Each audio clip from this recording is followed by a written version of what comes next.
You're telling yourself and everyone else that you're too busy to take action. You don't have time in your day to write your book. You don't have time to make videos. You don't have time to work on that side hustle, that online business. Your day is just taken up. But what I'd say to you is it a lack of time, or is it the fact that you're scared? You're scared of taking action. Now, maybe you're arguing me and saying to me, well, no, I'm not scared of taking action, but I just don't have a pocket of time in my day. Now, that is a trap that we fall into, believing that we'll have a pocket of time in our day, that we'll find 5 minutes, 10 minutes, half an hour, and then we'll take action. When we find those pockets of time, well, then we'll start working on our dreams and our goals. But you're going to find that life is not going to give you a pocket of time. Life is like the sea. It just kind of comes in, it just washes away all the footprints. But life is like that. It comes in your day and it fills all those gaps up. You're going to find some drama. Something's going to pop that's going to rob you of those 10 minutes. And you're not going to have that pocket of time. I'd also argue as well, too, that if you're looking for a pocket of time, I want you to consider how much time you are given towards your dreams and your goals in your day. Take, for example, you take out the 8 hours you sleep, the amount of time that you work, and the free time you have when you come home.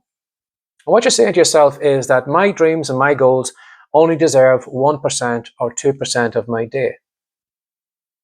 That was a trap that I fell into. I was on that trap as well too, looking for pockets of time in my day. And what I found was those pockets of time didn't show up. At the time I was stacking shelves for a living. I was working 10 hours at night, and what I was basically doing was I was just going from work to bed, and I realized my books weren't going to get written. This thing that was important to me was never going to get done. I was kicking that can down the road. And when I looked at my routine, nothing was going to change. I was never going to find more time in my day. So what I realized was that I needed to find time in my day. I needed to make time in my day. Now, at the time, I had small kids, and probably like most mums and dads, I was the chauffeur. I was driving them to clubs. I was driving them to appointments. I was taking my wife to shopping. So I always had kind of free moments in the car when I just had some time to myself. And what I decided at the time was I needed to carry my laptop around with me. If the words needed to get written, well, then I needed to take the laptop with me for those free opportunities. And I would set up the laptop in the car park while I was waiting for my wife to come back with the shopping, and I would just write my words. And what I'd say to you is that when it comes to a lack of time, we kind of have this lack of time up on a pedestal, that we say to ourselves, well, I could do the things I'd like to do, but this lack of time is what holds me back. But when you do that, you're actually a victim of time. What you're actually saying to yourself is that everything else in my day is more important than the thing that I want to do. If you were to look at the list of things you do in your day, your dreams and your goals are down here at the very bottom.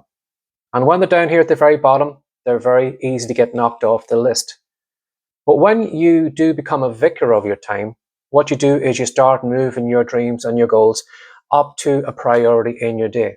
Now, whether that's taking action on your dreams and goals first thing in the morning, doing your writing then, or recording your videos, or working on that business, but at least when you move it up to a priority in your day, you're telling yourself that your dreams and goals are important.